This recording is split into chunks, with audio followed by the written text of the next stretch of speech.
POCO just dropped its first Ultra phone, the F7 Ultra, at a global event in Singapore, which we attended, and honestly, the POCO F7 Ultra feels like the company's most important device to date. For starters, the Ultra moniker is new for a POCO device.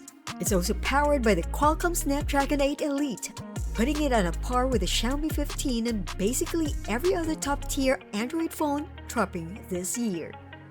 That's a massive shift for POCO. Like, usually the company is playing catch-up, but this time, it's in the mix with the Android Elite from day one. Performance-wise, it's a beast as expected. We're talking smooth as butter in every game we threw at it. Bright Memory Infinite and Grid Legends, both console-quality games, hit their respective max frame rates in our 16GB RAM, 512GB storage unit.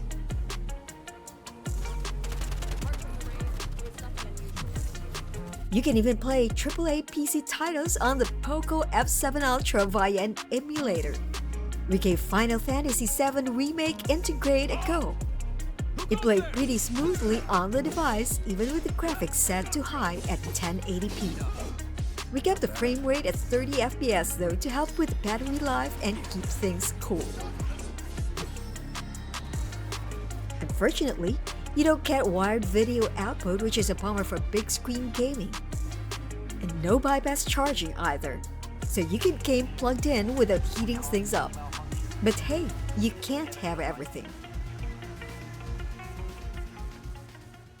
The benchmark numbers are among the highest we've seen on any device, surpassing the numbers posted by Snapdragon 8 Gen 3 and Dimensity 9400 phones we've tested. In day-to-day use, this smartphone performs like a dream, and juggling multiple apps as well as split-screen multitasking felt incredibly responsive. And when you need to charge it up, the 5300 mAh battery supports ultra-fast 120W fast charging, allowing you to go from completely empty to full in under 40 minutes. The 6.67-inch AMOLED screen is nice and flat, so you don't have to put up with awkward viewing angles when gaming or streaming video. The bezels are nice and slim, and you get the crisp 2K resolution along with HDR and enough brightness for outdoor use. POCO is focused on eye comfort too, emphasizing features like circular polarization technology. Basically, this tech changes the display's light to be more like natural light, which makes it easier on your eyes. Design-wise, we've got the POCO Yellow here, which is bold.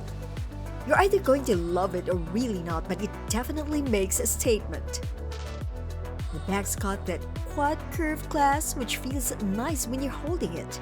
And they've done this cool topple texture thing, glossy up top and matte down below, which is a clever way to keep fingerprints at bay.